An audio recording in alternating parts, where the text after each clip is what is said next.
The national avocado crop estimate for the 2014-15 season is around 7 million trays, with around 5 million of those trays likely to be exported. Coordinating that volume of fruit to be picked and packed is a major exercise. One of the organisations involved is Apata Group. It began originally as a kiwifruit processor in 1984, and in 1987 avocados entered the mix. Apata recently joined forces with Avoco, a newly formed company that markets and exports around 65% of New Zealand's avocado crop. Managing Director of Apata, Stuart Weston, explains. This company is owned by 340 principally grower shareholders. The long term is that we want to continue to align supply with the shareholding of the company. So we are designed specifically to service the horticultural sector. We're trying to look after the interests of our marketing partners, and most certainly we're looking after the interests of our growers, being an advocate for them, and of course our team. It all starts with the crop estimation. Just how big is the crop? That's a dark art in itself, trying to understand that, and then really the key is to be feeding that into our marketing partners to make sure that we've got a flow plan that will match the market and create an orderly supply into the markets that we've determined. Growers are wonderful people for 50 weeks of the year, and then there's about 2 weeks of the year where they grow little horns. That's perfectly normal for the horticultural sector. So part of the challenge is to make sure that those growers are informed around how we're progressing, when are we going to get to them, because each grower is convinced they've been forgotten or is the last grower to be picked. So communication is an absolute crucial part of this game. We're on export pick for Apata avocados for the Asian and Australian market, and also for USA. This fruit will be picked and shipped within 7 days and get to its destination as ripe and as fresh as possible for the marketer, and given as much time as possible to market the fruit. Like most fruit out there in the industry, we have different tests and regulations through food safety that we have to get through, a lot of hoops. And we do a dry matter testing, which is the main thing for avocados. So we have to reach a 24% dry matter for avocados. Once it's reached that with an independent testing, we are able to pick the avocados. We also have to check and verify the spray diaries, which is very important for making sure residues and residue testing where required. And once we have that, we issue a clear to pick, and then we'll come into the orchard and then pick that size required. With Apata, we provide a service. A grower can either get totally self-picked, so some growers would like to self-pick themselves. We provide a service where they can pick and mix to how it suits their orchard, and either we come in there and do a complete service and complete pick for them, get it all cleared, transport the crop as well, bin card the crop, ensure the crop from the moment it's been picked as well, all the way to the marketplace. We've designed a pack house specifically for the original gold kiwi fruit and avocados.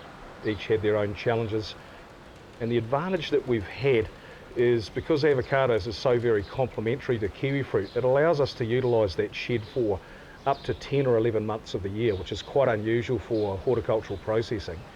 Because of that, it's allowed us to invest many millions of dollars to ensure we have state-of-the-art processing facilities for both those products. We've installed water blasters at the front end of the shed, and that's primarily to remove surface deposits, and particularly egg rafts and unwanted pests. So from a phytosanitary market access perspective, this just shores up the certainty that this fruit is available for every market that we have to export to. Flexibility is really the key, so that we can concurrently pack for as many as 4 different markets at the same time. We use cameras to take not only shots of the surface of the fruit, but also the 3D dimensions of the fruit, so that we can predetermine the suitability of every fruit for different marketer specifications. Up until now, we have struggled a little bit with biennial cropping. We're ready to go. We would love to see growth in this segment. The size of the industry at the moment, we can pretty much handle anything they can throw at us, but it would be wonderful to see a consistent level of production each year. I think probably the single biggest breakthrough really is the big move between Primor and Southern Produce to create Avoco. That consolidation is happening not just in the avocados but also in kiwi fruit in terms of collaboration of supply and marketing. This for us is a massive step forward in terms of the promotions, market development, and particularly the orderly supply chain management through to customers. It's really a big deal. Avoco is two competitors who've been fighting it out for some 20 years in the marketplace, seeing the light and joining together as a combined marketing force globally. The benefit of that is we're now putting our resources together and working for the common good in the marketplace. We now have a much better information flow, we're much better resourced, and we have much more market access than we had prior to coming together. We've also been able to join two grower entities, which is the Primor produce growers with the Team Avocado growers, and create a supply model with some strength, nearly 700 growers in size. The problem we've had is we've each, individual entities, created markets. Crops have gone up and down with the seasons, so we haven't been able to keep up the pace or the demand that we've created. Together we can do that. We're currently evolving into markets outside of Australia, which has been our stable market over the years. We've done extremely well there. The highest returns for New Zealand growers are from Australia, or have historically been from Australia. But as your critical mass reaches a certain size, you can damage the value there through oversupply. Currently we're working with an operation called Avanza globally around the world, which is a third exporter involved in partnership, opening up markets in some 11 countries globally. We're in Japan, the States, Taiwan, Thailand, Malaysia, Singapore. All those Asian markets are going extremely well. There's a lot of growth into Western type fruit products in those markets. This is a massive logistical operation. As I said, there's nearly 700 growers, there's 5 pack houses, 11 countries.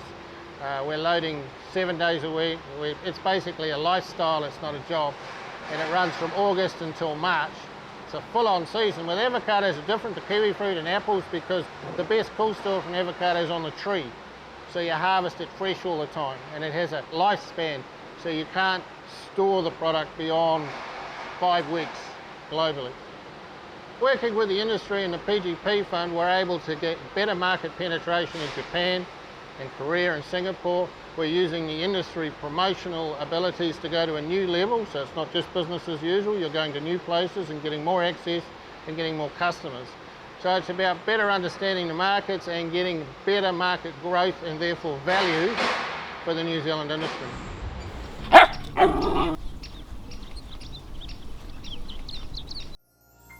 This program was made with funding from New Zealand On Air.